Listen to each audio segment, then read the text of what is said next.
I told Mom there was no way we were taking Mom Minnie with us because we were going to hit 152 houses in 3 hours, and plus we were going to be on Nick Road, which is way too dangerous for a little kid like Minnie. I should never have mentioned that last part because the next thing I knew, Mom was telling Dad he had to go along with us to make sure we didn't step foot outside our neighborhood. Dad tried to squirm out of it, but once Mom makes up her mind, there's no way you can change it. Before we even got out of our own driveway, we ran into our neighbor, Mr. Mitchell, and his kid, Jeremy. So, of course, they tagged along with us.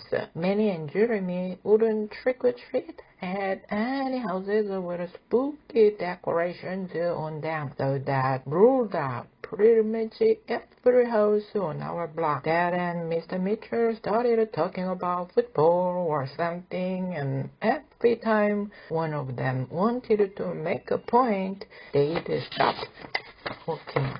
walking. So we were hitting only about one house every 20 minutes. After a couple of hours, Dad and Mr. Mitchell took the little kids home. I was glad because the meant me and Rory could take off. My pillowcase was almost empty, so I wanted to make up as much time as possible.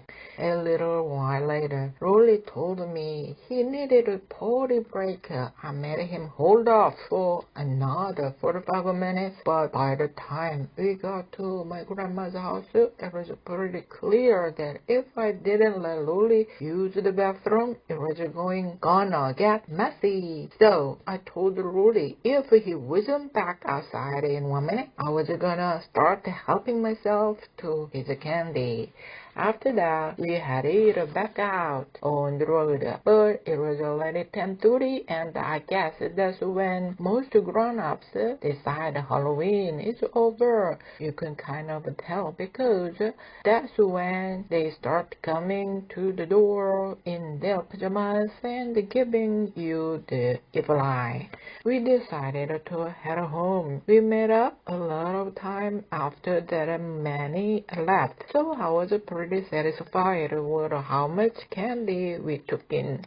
When we were halfway home, this pickup truck came roaring down the street with a bunch of high school kids in it. The kid in the back was holding a fire extinguisher, and when the truck passed by us, he opened the fire. I have to give Rolly credit because he blocked about 95% of the water with his shield. And if he hadn't done that, all our candy would have got soaked. When the truck drove away, I yelled out something that I regretted. About 2 seconds later, the driver slammed on the brakes and he turned his truck around. Me and Roddy started running, but those guys were right on our heels. The only place I could think of that was safe was Grandma's house, so we cut through a couple backyards to get there. Grandma was in bed already, but I know she kept the key under the mat on her front porch. Once we got inside, I looked out the window to see if those guys had followed us, and sure enough, they had. I tried to trick them into leaving, but they wouldn't budge. After a while, we realized that the teenagers were going to wait us out, so